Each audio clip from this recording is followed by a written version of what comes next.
Hi, I'm Harry, And I'm Marion. and this is the Driftfoot Boat Vlog.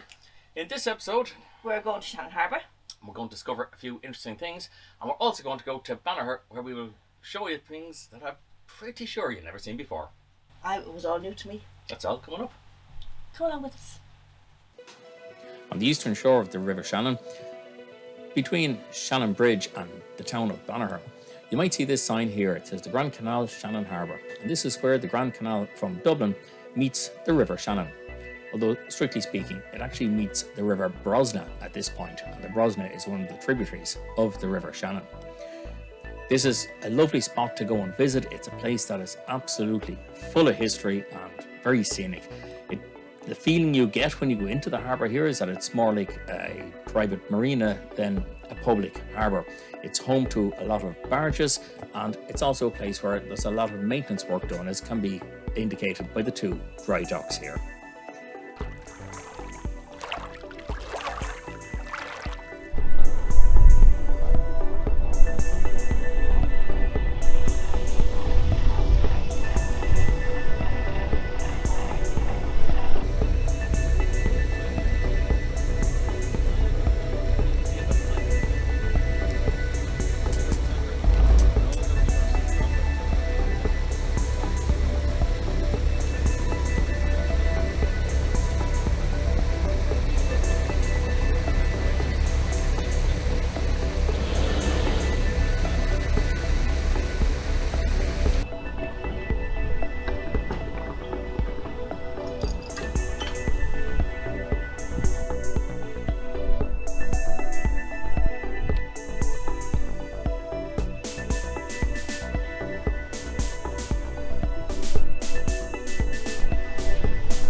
The two locks that take you into Shannon Harbour are both kept immaculately well. These two locks are actually slightly bigger than the normal locks that you find on the Grand Canal, and this was to allow the tugboats to come in from the River Shannon into Shannon Harbour itself.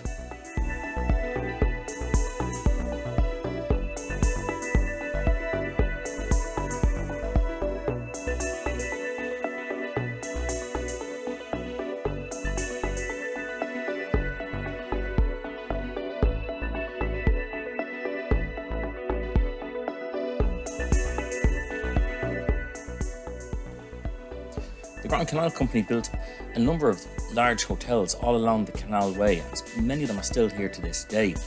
This is the ruins of just such a hotel in Shannon Harbour, and you can imagine that this must have dominated the landscape at one time, and it's an indication of how busy Shannon Harbour once was. At one time, the population here was about 1,000 people. Today, that's only about 30.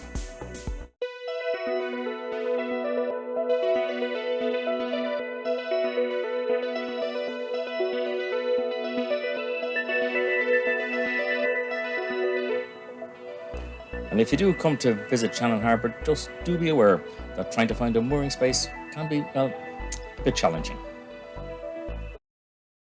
Well guys, this is Griffith Bridge in Shannon Harbour, and here you can see all the grooves from when the barges were horse-drawn, and these are the rope marks. They're so smooth and they're really deep.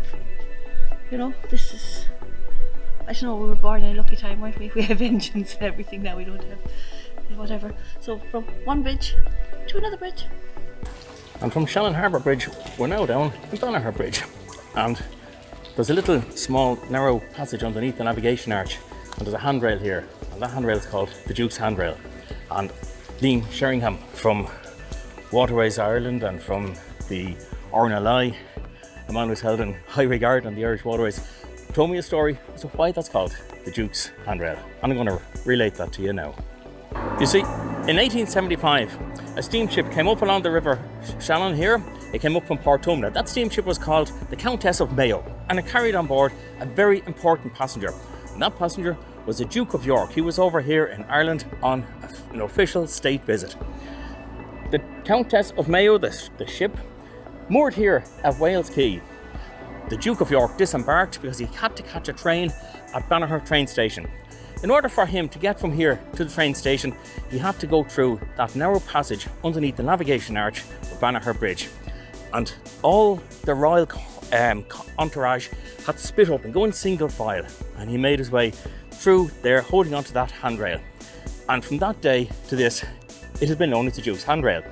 The story would be kind of lackluster if it wasn't for one other important fact. The Duke of York then went on to become King George V of England. So there's a good link with the past. Nothing actually remains of Banagher railway station to this day, but it was situated right here at this spot, pretty much where the playground is. Regular viewers of the vlog will know exactly what this stone bunker is here for. And if you're not sure, below the video there's a link to another video that'll tell you all about them. The last time I came here to the Vine House to have a beer, I think it was the 1994 World Cup was on and Ireland was playing. And I've walked Banagher many a time in between, and I never noticed this one striking feature until it was pointed out to me.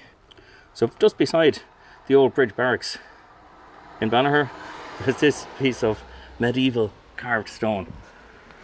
And it's not exactly where you'd expect it to be. It's on somebody's house. Actually, the Vine House. There were 4 separate fortifications built in Banagher, and Fort Eliza is on the eastern shore near the road to Luspa. So the last time that I came up this road here to Fort Eliza was, I suppose, maybe 2 or 3 years ago. And at that stage, Fort Eliza, you couldn't really see it. It was buried amongst ivy and all the rest.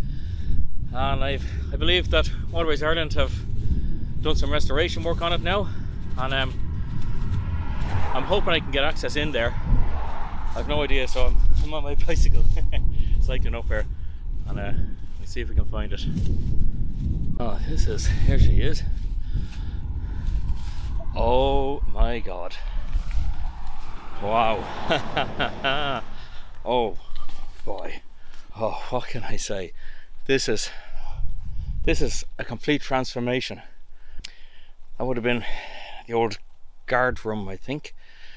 This was an entrance. It would have been a drawbridge here. And this, folks, that was the moat. So the drawbridge would have come out way out here. But look at that, I can get inside.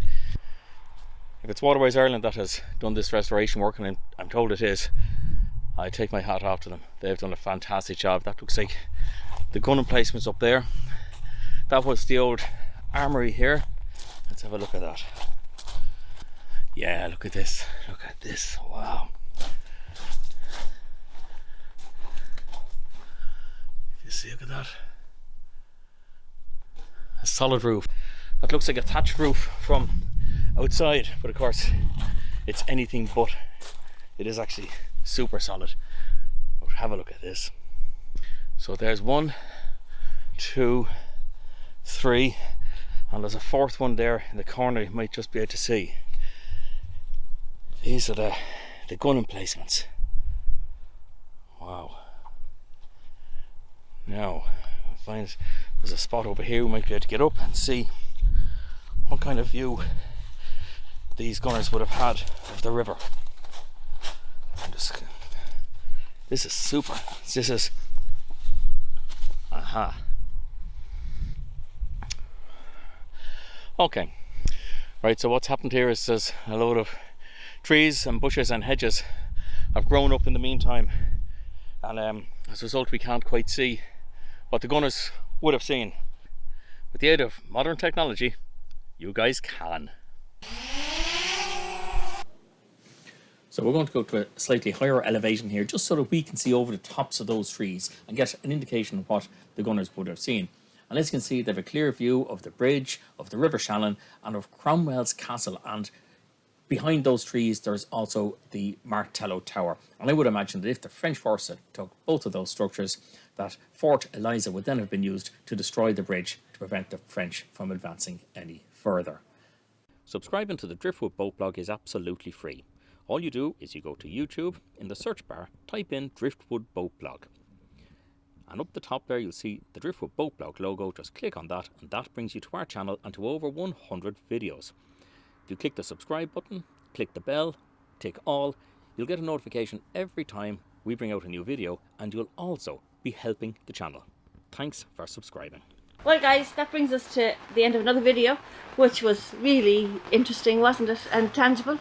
It was, because we saw lots of little bits of history there, like you were showing the rope marks on the bridge. Were amazing. Just to feel them and how smooth they were really brilliant. And like the fact that you can put your hands on it, and the same with the handrail, and this is history that's not sitting in a glass case in some museum. It hasn't been removed from its own environment. We're seeing it exactly as it is, and it's all kind of waterways related, and I think it's great. I think it just brings history to life. Yeah, and it was nice of Liam to tell us about the Duke's handrail. Duke's handrail. Sure, now, Liam, we said we'd mention you, so hi Liam. Thank you to everybody that we met along the way that came over and said hello. With COVID, I'm really sorry we couldn't give you a coffee. Yeah. And you're all really nice and kind to us. Thank you very, very much. It's super the amount of friends we've actually made through the videos, because we found so many more people that we have so much in common with. And thank you very much, and please, if you spot us on the waterway, make sure to come over, and hopefully we'll be able to give you a cup of tea. Okay. Thanks for watching. Cheerio.